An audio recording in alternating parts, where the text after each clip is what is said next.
어제 소비자 물가 지표가 발표가 됐지, 그죠? 발표가 됐는데 예상치보다 소폭 하회하면서 시장이 상승 출발을 했는데 전강 후약으로 마감을 했지, 그죠? 다우도 마찬가지고 장중 1.5%, 나스닥은 1.6% 정도까지 상승을 하다가 약세로 전환됐는데, 그 부분은 이제 일단 정강 후약 장세를 보인 건 좀 안 좋지, 그죠?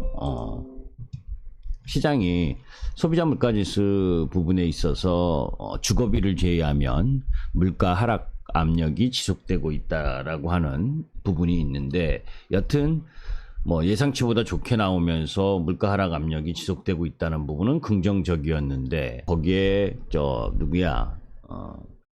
연방은행 총재의 매파적인 이야기, 거기 이런 이야기가 나온 상황.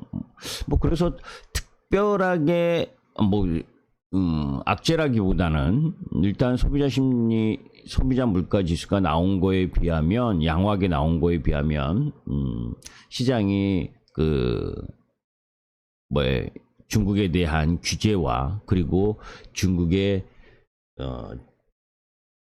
이 경제 지표의 부진, 이런 부분들을 더 크게 생각하는 듯한 약세 흐름을 보여준 부분이다. 그러니까 상승은 했는데 이제 장 후반으로 갈수록 안 좋은 정강 후약의 모습을 보였다라고 보시면 되고, 나스닥 흐름으로 보게 되면 반등해서 양봉으로 전환해서 딱 요 박스 라인을 다시 되돌리는 모습을 보여줬으면 좋았는데, 그죠? 오히려 이제 약세 마감하면서 흔들리는 모습을, 약세가 마감은 아니지, 0.12%라도 플러스니까 음봉 마감을 한 상황에 놓여져 있고, 다우지수도 마찬가지 윗꼬리를 달았고, 그죠? 거기에 이제 반도체 부분의 약세 흐름.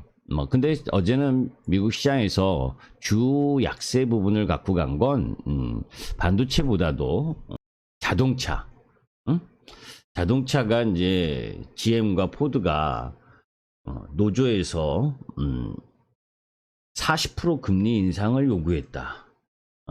이 얘기가 결정타를 보이면서 약세 마감하는 흐름을 보였어.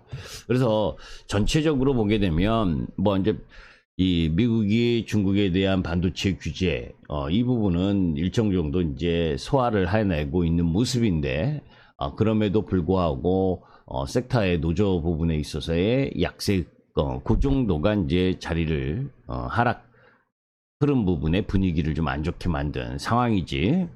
자, 이제 그런 가운데 미국 시장이 그래도 치세 라인은 지켜내고 있기 때문에 크게 영향받을 부분은 아니고, 우리 시장으로 보게 되면 이제 어제 중국의 여행, 단체 관광객 허용, 이 부분이 작용을 한 부분인데, 이제 그런 상황의 호재는 그래, 호재는 어제 나왔었던, 그러니까 미국 시장에 있어서의 호재는 CPI가 양호하게 나왔는데, 거기에 이제 에너지 가격, 어제 이제 천연가스 가격부터 시작해가지고 유가 반등하고 한 부분은 너무 크게 우려하지 않아도 된다라고 했는데, 오늘은 다 반락을 했지. 자, 이제 그런데 이제 미국 소비자 물가 지수에서 가솔린 가격이 중요한데, 가솔린 가격도 10% 정도 반등을 했는데도 불구하고 CPI에는 그게 다 반영되지 않았지. 왜냐하면 이제 평균 가격으로 넣으니까. 그래서 8월달 부분에 있어서의 CPI에는 일정 정도 가솔린 가격이 더 올라갈 수 있다라고 하는 부분은 부담 요인이고, 여튼 그건 이제 중간 생각하고, CPI와 관련돼서 조금 좋게 나왔다, 조금 안 좋게 나왔다 해서 크게 시장에 반영될 부분은 아니고, 다만 이제 그러한 가운데에서 시장에, 우리 시장은 이제 어제 옵션 만기를 잘 끝낸 반면에, 미국 시장은 이제 다음 주까지 옵션 만기가 있고, 거기에 다음 주 미국 시장 옵션 만기 이후에 이제 엔비디아의 실적이 나오니까, 여튼 모건 스탠리발 엔비디아에 대한 이 하향 리포트, 이 부분이 이제 미국 시장의 이 대중 규제와 함께 약세 요인으로 반도체가 진행되고 있는 모습이다라고 보고 있고, 그렇기 때문에 이제 어제처럼 대중 여행객 이런 부분들 속에서 이제 어제 우리 시장으로 보게 되면 화장품이나 카지노, 그리고 뭐 여행, 항공, 거기에 면세점 이쪽 부분이 주도 흐름을 보이다 보니까 여타 섹터 부분은 별 볼 일 없는 흐름을 보여줬는데, 실질적으로 이 항저우 이제 아시안 게임 앞두고 중국이 내수 불안과 수출 불안 뭐 이런 부분들을 타개하기 위해서 일부 개방을 한 형태인데, 어제도 이야기를 했지만 지금 그렇게 개방을 했을 때 중국이 중국 문제를 좀 하나 더 이야기를 하면, 아까 그 시황에도 보내드렸지만 지금 헝다그룹 사태 아시잖아, 그죠? 2년 전에 헝다그룹이 디폴트 위험 해가지고 뭐 중국하고 우리나라까지 영향을 또 미치고 약세를 미쳤었는데, 이번에는 헝다그룹보다 더 큰, 그죠? 주택 판매 5년 연속 1위.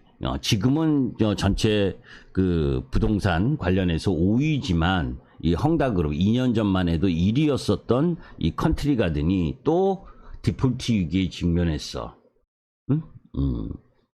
이번에 이자 못 내고 연말까지 돌아오는 돈은 막대하고, 그러니까 지금 이 중국의 경제지표 부진 속에서 거기에 지금 중국 대형 부동산 개발업체가 또다시 디폴트 위기에 놓여져 있는 부분, 이런 부분이 이제 부각이 뉴스는 나왔는데 부각은 잘 안 되고 있는 상황이야. 그죠? 왜? 다른 그 뉴스에 함몰되면서 그런 상황이기 때문에 이 지금 중국 대형 부동산 개발업체에 대한 이 부담 요인은 경기적으로는 상당히 안 좋은 상황을 갖고 갈 것이다 라고 하는 부분도 지수 상승에 좀 발목을 잡을 요인이고, 또 김정은이가 전쟁 준비를 공세적으로 하겠다라고 한 내용도 나왔지. 그런데 뭐 우린 그 북한과 관련된 지정학적 리스크는 뭐 별로 크게 반영하지 않으니까, 자 이제 그런 부분들 흐름 부분이다라고 보시면 되고, 자 그다음 오늘은 이제 MSCI 관련 편입 편출입이 나왔지, 그죠? 에코프로가 편입이 되고, 그리고 하나 오션과 JYP, 그지? 그리고 한미반도체. 그런데 지난번에 기억하시죠? 코스모 신소재 재료 노출되고 5월 11일 날 발표되고 나서 조금 상승하나 싶다가 이제 그 다음부터 약세를 보이다가 편입되는 시점 5월 말부터 상승 부분을 보였다라고 하는 부분, 뭐 똑같이 움직이진 않겠지만 오늘 포스코 퓨처엠이나 에코프로가 오른다면, 그제 오르는 흐름을 초반에 보이게 되면 매도하는 것이 낫다. 아셨지? 매도하고 다시 보는 것이 낫다라는 쪽이야. 초반에 에코프로 영향 흐름 부분으로 올라가는 흐름이 전개가 될 때 남아있는 걸 매도하고 다시 볼 거야. 이해되시죠? 재료 노출이다. 응?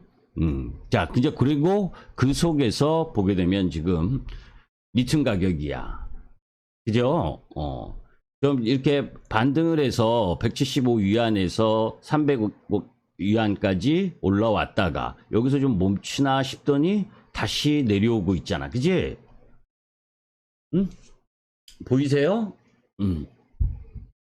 이런 요인은 좀 부담 요인이잖아. 그러니까 전체적으로 오늘 이 편입의 재료는 이미 다 노출됐어. 금양이 빠질 거라는 거. 거기에 너무 그 가격이 급등했으니까 에코프로가 편입될 거라는 거. 그런데 편입 발표돼서 기대감은 편입 발표에 대한 흐름은 있겠지만, 그죠? 지금 돈이 들어오는 게 아니야. 돈은 30일 날 들어온다고. 말일부터 시작을 해서 리밸런싱을 하는 타이밍부터 점진적으로 들어오는 타이밍이기 때문에 오늘 편입이 됐다고 올라가는 타이밍이라면 오히려 에코프로나 포스코 퓨처엠 이쪽 라인은 매도 쪽이다. 근데 이제 오늘 뭐에 에코프로가 시초가 시작을 하고 나서 한번 올라가는 척 하겠지, 그지? 저 매도하고 다시 보자. 아셨죠?